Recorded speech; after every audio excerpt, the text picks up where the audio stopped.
ഇയാളുടെ ചോദ്യം അടിസ്ഥാനപരമായി കുട്ടികളായി ജനിച്ച് രൂപപ്പെടുത്തിയ വ്യക്തികളെ ഇവിടെ ഉള്ളു. അതുകൊണ്ട് ഒരു സമൂഹം നിയന്ത്രിച്ചുണ്ടാക്കുന്ന വ്യക്തികളെ ഇവിടെ ഉള്ളു. അതുകൊണ്ട് ഒരാളുടെ അവകാശം എന്ന് പറയുന്നത് ആ സമൂഹം നിർണയിച്ചിട്ടുള്ള അവകാശങ്ങളാണത്.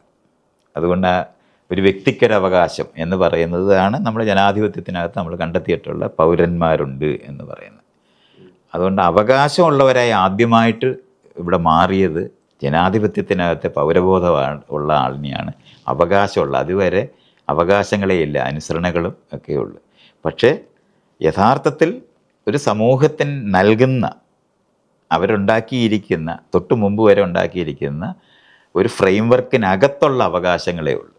അതുകൊണ്ട് നിയന്ത്രിക്കാവോ എന്ന് ചോദിച്ചാൽ നിയന്ത്രണങ്ങളോടാണ് അതെല്ലാം, അവകാശങ്ങളെല്ലാം തന്നെ സൃഷ്ടിക്കപ്പെട്ടിട്ടുള്ളത്. പക്ഷെ ഇവിടെ പ്രശ്നം എന്താ, നിങ്ങൾ ഷാർപ്പായി ചോദിച്ചൊരു ചോദ്യത്തെ മൈത്രേയൻ സയൻറ്റിഫിക്കലിയും ഞാൻ ഫിലോസഫിക്കലിയും പറഞ്ഞ് മറ്റെന്തോ ആക്കി. സ്ട്രൈറ്റ് ആയിട്ട് പറയുകയാണെങ്കിൽ എനിക്ക് തോന്നുന്നു അറിയാനുള്ള അവകാശം ഒരു സമൂഹവും നിഷേധിക്കാൻ പാടില്ല. ഫ്രീഡം ടു നോ ഒരു ഉത്തരമായി കിടക്കട്ടെ. ഒന്ന് അതെന്തറിയാന്നുള്ളതല്ല, മനുഷ്യന് പലതും അറിയാൻ തോന്നും, സാറ്റിസ്ഫാക്ഷൻ. കാരണം മനുഷ്യൻ ആശയജീവിയാണ്. ജൈവിക ജഡം മാത്രമല്ല, ഒരു സ്പിരിച്വൽ ഓർ ഒരു ഇൻ്റലക്ച്വൽ അസ്തിത്വം കൂടിയുണ്ട്. അപ്പോൾ അന്നം കൊണ്ട് മാത്രം സംതൃപ്തി വരില്ല, ആശയം കൂടി കിട്ടണം. അപ്പോൾ ഒരു സമൂഹവും നിഷേധിക്കാൻ പാടില്ലാത്ത അവകാശം ഫ്രീഡം ടു നോ. അപ്പോൾ ആദ്യത്തെ ഉത്തരം ഞാൻ പിൻവലിച്ചു. ഫ്രീഡം ടു ലിവ് എന്ന് പറയുന്നത് ഇവിടെ പോകും അല്ല, ഫ്രീഡം ഈ ലിവിങ്ങിനെ കുറിച്ചാണല്ല മനുഷ്യൻ പറയുന്നത്. അല്ലല്ല, നമ്മള് വ്യക്തികൾ ഉണ്ട് എന്ന വ്യക്തികളാണ് ആരംഭത്തിൻ വ്യക്തികളാണ്. അവകാശങ്ങളുമായി ഒരാൾ ജനിക്കുന്നത് പോലെ വെക്കുന്നത് കൊണ്ടാണ് ആ ചോദ്യം ഉൽപ്പാദിപ്പിക്കുന്നത് ഞാൻ ഈ പറഞ്ഞത്. അല്ല, ലീവിങ് ആണെങ്കിലാണല്ലോ അവകാശം വേണ്ടു. മരിച്ചരാക്കാൻ എന്താ അവകാശം? അല്ല, ആദരിക്കേണ്ടതുണ്ടെന്നുള്ളതാണ്. ആളുകൾ വെടിവെക്കുകയൊക്കെ ചെയ്യുന്നുണ്ട് ആകാശത്തേക്ക്.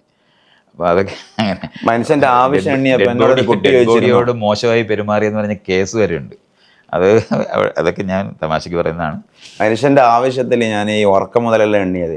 ഞാനൊരു ഇതേപോലെ ഒരു ചർച്ചയിൽ അത് പറഞ്ഞപ്പോൾ ഒരു ക്യാമ്പസിൽ ഒരു കുട്ടി എന്നോട് പറഞ്ഞു, ഇപ്പൊ ശ്വസനം എന്തുകൊണ്ട് പറഞ്ഞില്ല? എനിക്കതിൻ്റെ ഉത്തരം അറിയില്ലായിരുന്നു. എനിക്ക് പെട്ടെന്ന് തോന്നി, ശ്വസിക്കുന്ന മനുഷ്യന്റെ അവകാശമല്ലേ ഈ ആവശ്യമല്ലേ ഈ പറയുന്നത് എന്ന് പറഞ്ഞതുപോലെ ലിവിങ് ആയിട്ടുള്ള ആൾക്കാരുടെ അവകാശമാണ്. നമ്മൾ ഇന്ന് സാമൂഹികമായിട്ടുള്ള ഫ്രെയിം വർക്കിലാണ് ഇയാൾ ആ ചോദ്യം ചോദിക്കുമ്പം നമ്മളിങ്ങനെ ഇൻഡിവിജ്വൽസ് ഉണ്ട് എന്ന് പറയുമ്പോൾ ഭരണഘടനാപരമായ അവകാശങ്ങൾ എഴുതി വച്ചിട്ടുണ്ട്, അതൊന്നും നിഷേധിച്ചു എന്ന് മാത്രമേ അതിന് പറയാനൊക്കത്തുള്ളൂ.